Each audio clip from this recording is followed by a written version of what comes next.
जी viewers अस्सलाम वालेकुम, मैं हूं अली और रेसी मास्टर में खुश आमदीद। आज हम हाज़िर हैं एक नई वीडियो के साथ। तो आज की वीडियो होने वाली है बहुत ही इंटरेस्टिंग। आज हम बात करने वाले हैं वेल्डिंग टॉर्च के ऊपर। ये बहुत सारे जो एसी टेक्नीशियंस होते हैं जो नए अभी जो है इस फील्ड के अंदर एंट्री हो रहे हैं, तो उनके लिए जो है वो सबसे जो है वो कॉमन प्रॉब्लम होता है कि वेल्डिंग टॉर्च को ऑपरेट करना या वेल्डिंग टॉर्च को चलाना। तो आज हम इसके बारे में आपको डिटेल बताने वाले हैं कि आपको कैसे जो है वो ऑपरेट कर सकते हैं। आपके जो मेन जो सिलेंडर होते हैं उनका प्रेशर कितना रखना है और किस तरह आपने इसको खोलना है, और कौन सा फ्लेम जो है वो न्यूट्रल फ्लेम होता है, कौन सा ऑक्सीडाइजिंग फ्लेम होता है और कौन सा जो है वो ब्रीजिंग फ्लेम होता है।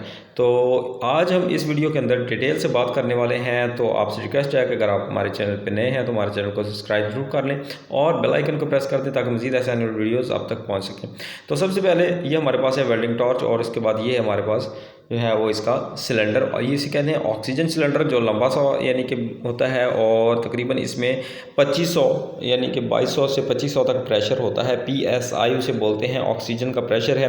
तो ये इसका मेन जो है वो वाल्व लगा है और ये इसकी गेज है, ठीक है। इसको प्रेशर गेज बोलते हैं और इसके ज़रिए हम प्रेशर को एडजस्ट कर सकते हैं। ये जो की लगी हुई है इसको जो है ओपनिंग की कहते हैं, जैसे हमारा मेन प्रेशर जो ऑन होता है, और ये रेगुलेटर है इसका, जिसकी वजह से हम प्रेशर जो है वो अप एंड डाउन कर सकते हैं। आप देख सकते हैं लो एंड हाई लिखा हुआ है। इसको अगर और एंटी क्लॉकवाइज घुमाएंगे तो ये जो है वो लो होगा, और क्लॉकवाइज घुमाएंगे तो हाई होगा। तो ये इसकी मेन गेज है जो आपको सिलेंडर का प्रेशर बताती है कि आपके मेन सिलेंडर में कितना है।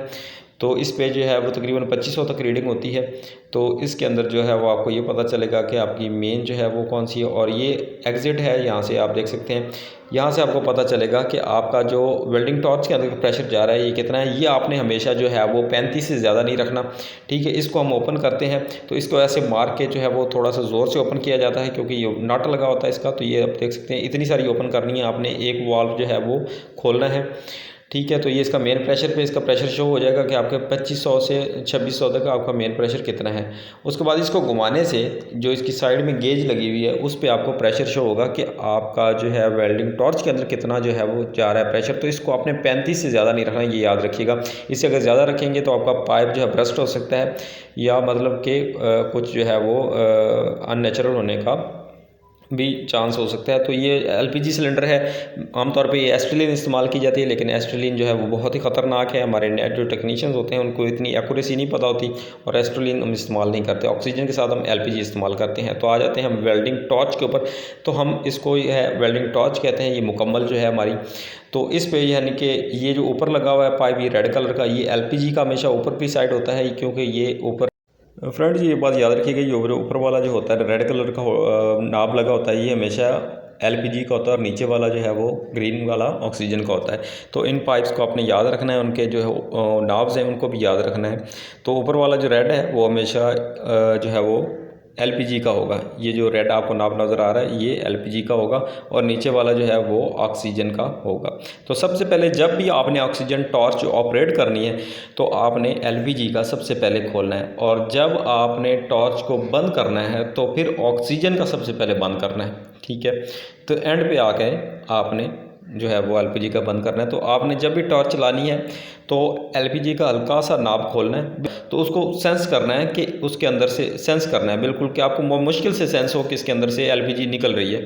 तो फिर आप जो है वो इसको लेटर लगाएं। अगर आप जो अंडर कवर काम कर रहे हैं, कमरे के अंदर काम कर रहे हैं, किसी भी घर में काम कर रहे हैं, तो अगर आप बिल्कुल जो है उसको ओपन करके फ्लेम को आग लगाएंगे तो बड़ा सा जो है वो शोला पैदा होगा, ठीक है। तो वो एक अनसेफ सिचुएशन लगती है। तो इसलिए जब भी आपने ये चीज़ सेंस करनी है, बिल्कुल हल्का सा होल्डर खोलना है, और उसके बाद आपने इसको लेटर से आग लगानी है, ठीक है। तो ये स्किल आपने कभी नहीं बोलना, इसको हमेशा याद रखना है। तो क्योंकि हमारे टीचर्स ने भी हमें यही सिखाया था कि ये किस तरह जो है वो आपने बिल्कुल इसको एक नॉर्मली चीज़ को आग लगानी है, और नॉर्मली जो है वो उसको बंद करना है। तो अगर आप बिल्कुल ओपन करके आग लगाएंगे तो एक बड़ा सा फ्लेम पैदा होगा, जो हर देखने वाले को भी जो है वो अनसेफ सा फील होता है कि अगर आप घर में काम कर रहे हैं, किसी की कंप्लेन कर रहे हैं, तब भी आप जो है वो इस चीज़ का ख्याल रखिएगा। तो जब भी आपने बंद करना है तो पहले ऑक्सीजन को बंद करना है, और जब चलाना है तो पहले LPG को चलाना है। तो अगर आपने यानी कि चलती ऑक्सीजन के अंदर एलपीजी बंद कर ली तो एक उसके अंदर से एक एयर का छोटा सा ब्लास्ट होता है, तो थोड़ी सी उसकी आवाज़ होती है, उससे जो है वो आपके जिनका आप काम कर रहे हैं वो डिस्टर्ब होते हैं या परेशान होते हैं। ठीक है, तो ये एक अनसेफ सिचुएशन है। तो जब भी आपने ओपन करना है तो पहले एलपीजी का वाल्व ओपन करना है, और जब बंद करना है तो पहले ऑक्सीजन का बंद करना है। यानी कि जब आप वेल्डिंग कर रहे हो तो आप जो है वो एलपीजी का, ये आप देखें तो मैं आपको बताता हूँ कि कौन सा न्यूट्रल फ्लेम होता है, कौन सा कार्बोराइजिंग फ्लेम होता है और कौन सा ऑक्सीडाइजिंग फ्लेम होता है। और हम जो काम करते हैं, वेल्डिंग करते हैं, वो हमेशा जो है कार्बोराइजिंग फ्लेम के करते हैं। तो ये न्यूट्रल फ्लेम है, ये आप देख सकते हैं, ये आग लगी हुई है, ये न्यूट्रल है। इसमें अगर आपने ऑक्सीजन खोली तो वो आपका ऑक्सीडाइजिंग फ्लेम होगा, क्योंकि इसके अंदर ऑक्सीजन की मिकदार ज़्यादा होती है और एलपीजी की कम होती है, तो उसको हम ऑक्सीडाइजिंग फ्लेम कहते हैं। तो जब हम जो है वो एलपीजी और ऑक्सीजन की जो बराबर मिकदार बढ़ा के चलाते हैं तो कार्बोराइजिंग फ्लेम बनता है, जिसका टेम्परेचर तकरीबन 1400 डिग्री होता है, 1300 डिग्री भी होता है। ये गैसों पर डिपेंड करता है कि कौन सी आप प्योर गैस इस्तेमाल कर रहे हैं। ठीक है, तो तकरीबन आपको वो जो काम करना होता है वो तकरीबन 1000 डिग्री से आपका काम शुरू हो जाता है कि कॉपर जो है वो मेल्ट होता है, या जो है वो कोई भी शीट है वो मेल्ट होती है। तो ये आप देख सकते हैं, ये जो फ्लेम है इसको कहते हैं कार्बोराइजिंग फ्लेम, और हमें काम के लिए यही फ्लेम की ज़रूरत होती है। इसी फ्लेम पे हमने पाइप्स को जो है वो वेल्डिंग करना है। तो इस तरह जो है वो आपको टॉर्च जब बंद करेंगे तो ये आप देख सकते हैं, मैंने सबसे पहले ऑक्सीजन बंद किए, तो इससे क्या हुआ कि मेरा बिल्कुल नॉर्मल उसी तरह फ्लेम चल गया। तो ये दोबारा देखिए, मैं अब दोबारा करता हूँ, तो ये आप देख सकते हैं यहाँ पे आपने एलपीजी को अगर बढ़ाएंगे तो आपका फ्लेम तेज़ होगा। अगर ठीक है, ये आप देख सकते हैं कि मैं फ्लेम जो एलपीजी को बढ़ा रहा हूँ तो साथ में ऑक्सीजन को भी उस लेवल से बढ़ा रहा हूँ। तो ये आप देख सकते हैं कि जिस तरह ये दोनों आप कम्बिनेशन बढ़ाते जाएंगे, ठीक है, आपका फ्लेम जो है वो और तेज़ होता जाएगा। तो जब भी आपने बंद करना है तो सबसे पहले ऑक्सीजन को बंद करें, तो इसी तरह जो नॉर्मल फ्लेम, जो न्यूट्रल फ्लेम आपका बन जाएगा।